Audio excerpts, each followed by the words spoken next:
Every company has its own DNA, right? It's that core code that defines what it is and what it does. But what happens when that company needs to evolve, to change its very identity? Well, that's what we're diving into today. The process of altering a company's foundational document, its Memorandum of Association, or MOA. This is absolutely crucial for any business that's serious about pivoting, growing, and just plain surviving in a market that's always changing. So let's just get right to the big question. As your company gets bigger, maybe it rebrands or pivots into a whole new area, can you actually legally change its core identity? The answer is a huge yes, and pretty much the entire process hangs on this one single document, the Memorandum of Association. So what in the world is an MOA? Honestly, the best way to think about it is like a company's constitution. It is the absolute foundational blueprint. It lays down the rules of the game for everything: the company's name, its official address, its main business purpose, and even how much money it's allowed to raise. Literally every major decision has to play by the rules set in this document. All right, here's our game plan. First, we're going to really nail down why we call the MOA the company's constitution. Then, we'll get into the 4 biggest reasons you'd ever want to change it. After that, we'll walk through the official 5-step process. And you're going to want to stick around for this. We'll talk about the one part of the MOA that you can never change. Then, we'll wrap it all up with the key takeaways. Okay, first up, the company's constitution. Look, before we even get into the nuts and bolts of changing the MOA, we have to understand why this document is so incredibly powerful. What gives it so much weight? Now, here's something that trips a lot of people up. The legal definition of alteration is super broad. It's not just about a massive rewrite. According to the Companies Act, any addition, any deletion, or any substitution counts as an alteration. So the big insight here is that there's really no such thing as a small change. Even just tweaking one little clause means you've got to follow the full official procedure. So you might be thinking, why would any company go through all this trouble to change its own constitution? Let's look at the real-world business reasons that actually force your hand and make this whole process a necessity. It usually boils down to one of 4 main drivers. First, maybe you're rebranding and you need a new name. Second, you might need to increase your authorized capital so you can bring in new investors. Third, your whole strategy might pivot, changing your core business goals. And finally, and this one's pretty common, you might just be moving your main office. Let's dig into each of these. Let's kick things off with a name change, say for a big rebrand. Now, because the company's name is so central to its identity, this requires something called a special resolution.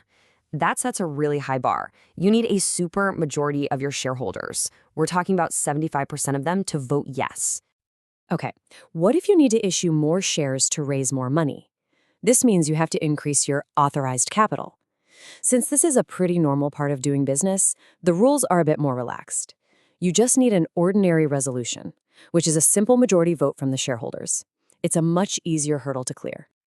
But what about changing your company's whole purpose, what's called its objects clause?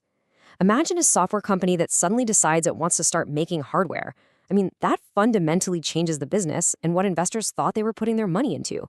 Because of that, just like a name change, you're going to need that supermajority, a special resolution. And the 4th big reason, moving your registered office. Now, moving to a different state can get a little complicated, but the main legal thing you have to do is just notify the authorities. You have to file a form, specifically Form INC-22, within 30 days of the move to make it all official. All right, we've talked about the why. Now, let's get into the how. This is the official 5-step playbook for making any of these changes legally stick. The whole thing follows a really clear chain of command. It all starts inside, with the board of directors. They have to approve the proposed change first. Once they're on board, the decision goes to the shareholders. A general meeting is scheduled with plenty of notice. At that meeting, the shareholders vote. And if the resolution passes, the very last step is making it official with the government by filing the right paperwork with a registrar of companies. And let me tell you, this final filing step is a big deal. The magic document here is Form MGT-14. You absolutely must submit it to the registrar of companies within 30 days of that shareholder vote. If you miss that deadline, the whole change is basically invalid. You have to include a copy of the resolution, the meeting notice, and of course, a copy of the new altered MOA to seal the deal. So we've talked a lot about what you can change, but what about what you can't? Well, it turns out there's one part of your company's DNA that is truly set in stone. Let me put it this way. Can you legally just edit the list of your company's founders? Is it actually possible to go back and rewrite history like that? The answer is a hard no. The subscription clause, which is basically the list of the original founders who signed up for the company's very first shares, that cannot be changed, ever. It's a historical record of where the company came from, and it stays a permanent part of the legal documents for the entire life of the company. Okay, wow, we've gone through a lot. So let's boil this all down to the absolute key things you need to walk away with. Think of this as your final checklist. 1. The MOA is your company's constitution, so treat it that way.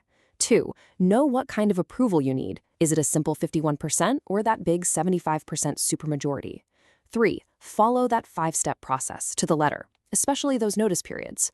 4. The change isn't real until you file Form MGT-14. And 5. Remember, the list of original subscribers is permanent history. So I'll leave you with this question to chew on. As your business keeps evolving, as you look at new markets, new products, maybe even a whole new brand, does your founding document actually support that vision?